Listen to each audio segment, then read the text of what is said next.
ကျမရဲ့ကလေး၃ယောက်ခုထိပြန်မလာသေးတာကြောင့်အားကောင်းချစ်ပြီးသူတို့နာမည်တွေကိုတယောက်ချင်းစီအော်ခေါ်နေပေမဲ့လည်းတိတ်ဆိတ်နေတဲ့ပတ်ဝန်းကျင်ကနေဘာရိပ်အယောင်စိုးစင်းမြတောင်ပြန်မတွေ့ရပါဘူးကောင်းကင်ကတဖြည်းဖြည်းနဲ့ပိုပြီးမောင်လာလေးကျမစိတ်တွေအယမ်းပူလုံးလို့အိုးပူပေါ်ကပရက်စိတ်လိုမျိုးခြံထဲမှာဟိုပြေးတီပြေးနဲ့ကြောက်ဖြစ်နေရပါတယ်သူတို့ကိုလူကုန်ကူးသူတွေဖမ်းသွားတာလားဒါမှမဟုတ်သူတို့ရဲ့လူတစ်ပိုင်းငွေတစ်ပိုင်းလက္ခဏာတွေပေါ်သွားလို့တစုံတစ်ယောက်ကအန္တရာယ်ပြုလိုက်ပြီလားဆိုတဲ့အတွေးပေါင်းစုံကကျမအုံနောက်ထဲမှာယူမတက်ဆိုးမှုနေပါတယ်ကျမရဲ့ကြောက်စိတ်တွေကကျမကိုဝါမျိုးတော့မဲ့အချိန်မှာပဲလမ်းအဆုံးကနေဝင်ကြီးတရောအလင်းရောင်အောက်မှာပေးငယ်တဲ့အရေးသုံးခုရုတ်တရက်ပေါ်လာတာကိုတွေ့လိုက်ရပါတယ်သူတို့ဟာပစ္စည်းတွေအပြည့်ပိုက်ထားပြီးခြေလမ်းကျဲကျဲနဲ့အိမ်ဘက်ကိုအားစိုက်ပြီးရှောက်လာကြတာပါနေ့လုံးရင်တထိတ်ထိတ်နဲ့ဖြစ်နေရတဲ့စိုးရိမ်စိတ်တွေဟာသူတို့၃ယောက်ဘေးကင်းကင်းနဲ့ပြန်လာတာကိုမြင်လိုက်ရတဲ့အခိုက်အတန့်မှာပဲဝုန်းကနေပြုတ်ကျသွားတယ်လို့ခံစားလိုက်ရပါတယ်ကျမသူတို့စီကိုအမြင်ပြေးသွားပြီးဘယ်ရီလျှောက်သွားနေတာလဲလို့စူဖို့ပြင်လိုက်ပေမဲ့လည်းတားကြီးဖြစ်သူကတော့အောင်နိုင်သူစစ်သူကြီးတယောက်လိုမျိုးရှေ့ဆုံးကနေတက်တက်ကြွကြွနဲ့ပြေးထွက်လာပါတယ်မိမိသားတို့အရန်ကောင်းတဲ့ပစ္စည်းတစ်ခုတွေ့လာတယ်ဆိုလို့ရှားလုံးလို့ရောပြေးလာရလို့ရောမျက်နှာလေးတောင်နီးမြန်းနေတာပဲသူကပြည့်ဝတဲ့အမူအရာနဲ့သူ့အင်ဂျီအိတ်ထဲကနေအထက်ထက်ဂယုတဆိုင်နဲ့ထုတ်ပိုးထားတဲ့ပစ္စည်းတစ်ခုကိုယတနာတစ်ခုလိုမျိုးထုတ်ပြလိုက်ပါတယ်ကျမအဝတ်ထုတ်ကိုဖြည့်ကြည့်လိုက်တဲ့အခါမှာတော့ကြောက်စိမ်းပြားတစ်ခုပါနေဝင်ကြီးတရောအလင်းအောင်မှာအဲ့ဒီကြောက်စိမ်းပြားကစမ်းပြားစွာတောက်ပနေပြီးအပေါ်မှာတော့လက်ရှိထင်ရှားငကားရုပ်ကိုအနှုတ်စိတ်ထွင်းထားက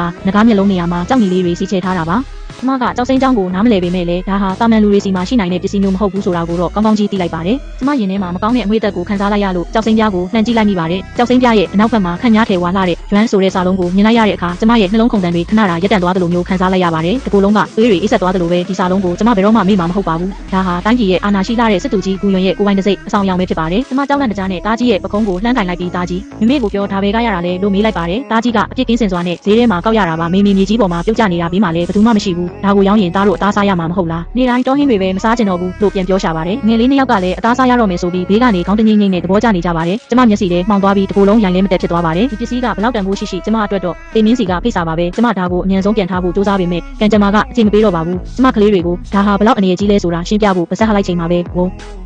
ဆိုတဲ့အတန်ကြီးနဲ့အတူအိမ်တကားကြီးဟာအပြင်ကနေပြင်းထန်တဲ့အရှိန်နဲ့ကန်ခွင့်ခံလိုက်ရပါတယ်။ဘာမှစဉ်းစားမနေနိုင်တော့ပဲကလေး၃ယောက်ကိုကျမရဲ့ရင်ခွင်ထဲမှာအတင်းဆွဲပွေပြီးကာကွယ်ထားမိတယ်ကလေးတွေဟာရုတ်တရက်ထွက်ပေါ်လာတဲ့စူညံတန်တွေကြောင့်တုံရင်နေပြီးဖြူခွေးတဲ့ငွေကလေး၃ကောင်အဖြစ်ပြောင်းလဲသွားကနယံထောင်းကခင်းပုံနေကြတဲ့ကိုအမြန်ပြေးဝင်ပုံချောင်သွားကြပါတယ်။တစ်ချိန်တည်းမှာပဲနန်းတွင်းစစ်တီတွေဟာအိမ်ဝင်းလေးကိုအထက်ထပ်ဝိုင်းထားလိုက်ကြပြီးအဲဒီနောက်မှာတော့လူအုပ်ကြားတွေကရင်းနှီးပေမဲ့သူစိမ့်ဆန်လာတဲ့မင်းကြီးကအိမ်ထဲကိုအေးဆက်ဆက်ခြေလမ်းတွေနဲ့ဝင်ရောက်လာပါတယ်။